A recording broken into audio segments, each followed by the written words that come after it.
Pinterest to the test series. Today I wanted to test out the DIY Twix and Reese chocolate bars that I've seen all around Pinterest. People are claiming that they finally figured out the right recipe to make at home and they no longer need to buy it. I don't know. Do you really believe that? So let's put it to the test. Let's see if we can replicate these yummy chocolate bars, and stay tuned to find out the results. So this recipe is super simple. All you need are shortbread cookies, some chocolate wafers, and caramel.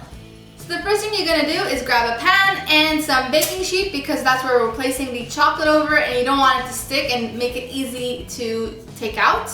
Using the chocolate that I melted in the microwave, I'm just going to put that on the base at the bottom, and then we're gonna slowly line up the cookies, or the biscuits rather. Now you just want a thin coat, not too thick.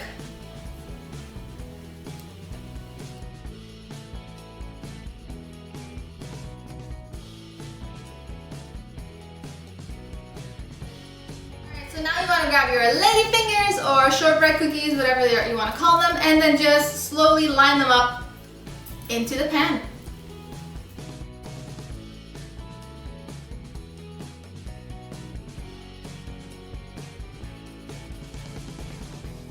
Next thing that you want to do is unwrap your goodie caramel, and then we're going to microwave that.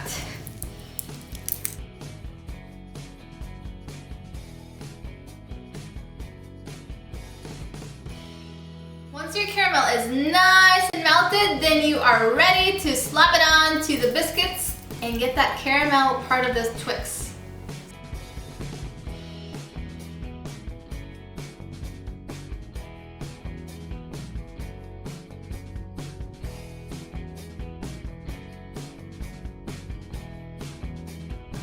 And now the last step, all you want to do is grab more melted chocolate and place it right over the Twix that we've created and put that into the fridge.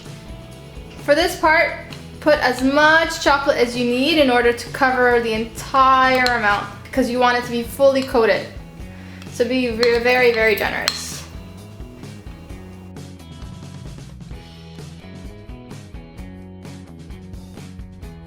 So when you're all done, you just want to slowly go over it into waves, just so you can get that exact form that the Twix is part of. Just some light little dabs of waves here and there.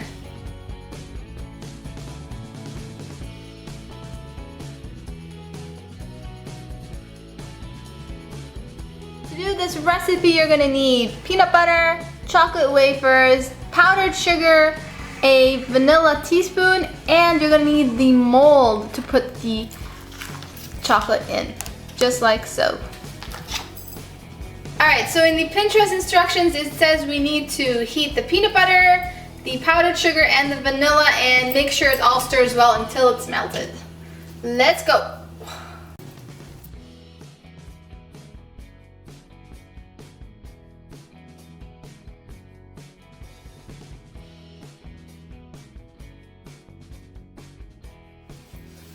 Alright, so now that I can tell that it's all mixed in together and it's a little bit melted, I'm gonna go ahead and add the 1 teaspoon of vanilla.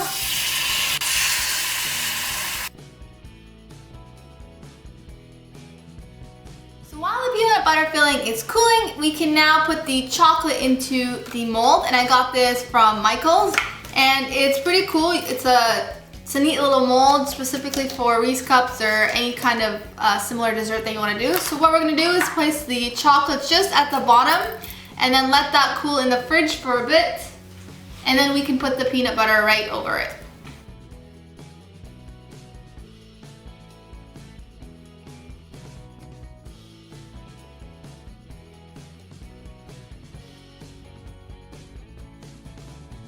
Once that's done, you just want to lightly tap it so that way you see how it all became flat, and then put that in the fridge for about 5 minutes, and then we're ready to put the filling. So you want to create a nice thin layer. Make sure to leave some room so we can put the chocolate right over that.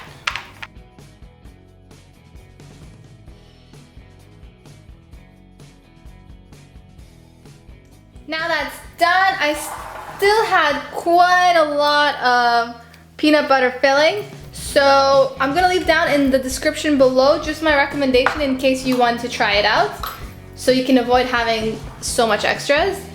Now we're ready to cover it up with the chocolate, same chocolate we used as the last time, and feel free to cover it all the way to the top.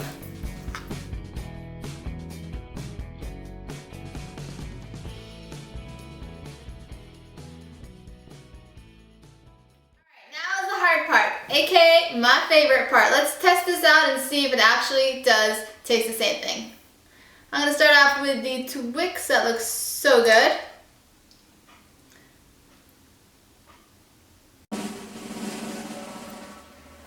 Alright, so taste wise it's completely different.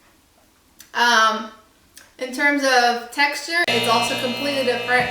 The caramel was way too hard. I left it outside, but it's still not melty. It's not that stretchy kind of caramel that you get with Twix. So for this recipe, I give it a thumbs down. Alright, this is what I'm really excited to see, is the Reese, because it looks pretty cool. Similar to the shape of it. So in terms of texture, very similar. So that gets a check mark. In terms of taste, not so much, but if you're really into the peanut butter and chocolate combination, then you'll definitely love this. Try it out for sure.